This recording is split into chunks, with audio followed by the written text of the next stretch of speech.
Como é que foi tua vida de jornalista? A minha vida de jornalismo sempre foi de muito sacrifício, foi também de muita dedicação.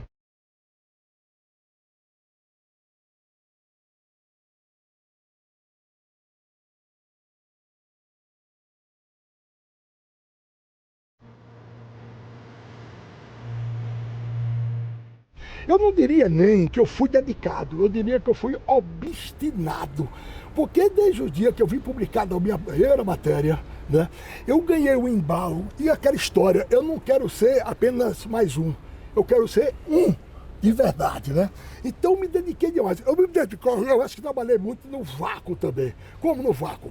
Porque eu era tão dedicado e eu estava transformando aquilo numa prioridade da minha vida. Eu estudava e ia para a redação. Eu estudava, saía do colégio e ia para a redação, né?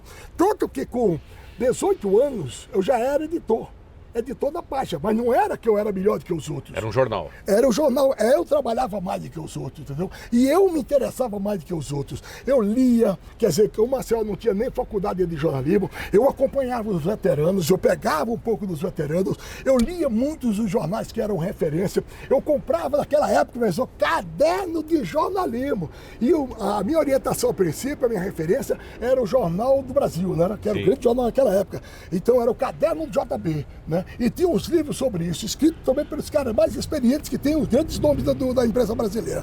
E eu fui aprendendo, e fui fazendo o título, e fui começando a observar também a parte gráfica dos jornais. Depois eu tive um upgrade, porque eu trabalhei no Jornal da Tarde. Quando o Jornal da Tarde era o vespertino do Estadão, e era o jornal que ganhava todos os prêmios, né? Uma revolução gráfica de apresentação, né? Um texto fantástico, e era o início verdadeiro do novo jornalismo, que é o novo jornalismo que abdicava daquela história do lead e vinha com a história. Você contava a matéria de uma forma um pouco romanceada, né? E isso também me deu um conhecimento muito grande da experiência, e eu me dedicava. Eu, além de ser correspondente, eu ficava na banca esperando que o JT chegasse. E com isso, eu fazia com que o pessoal que trabalhasse comigo também fizesse. Queria ver o resultado.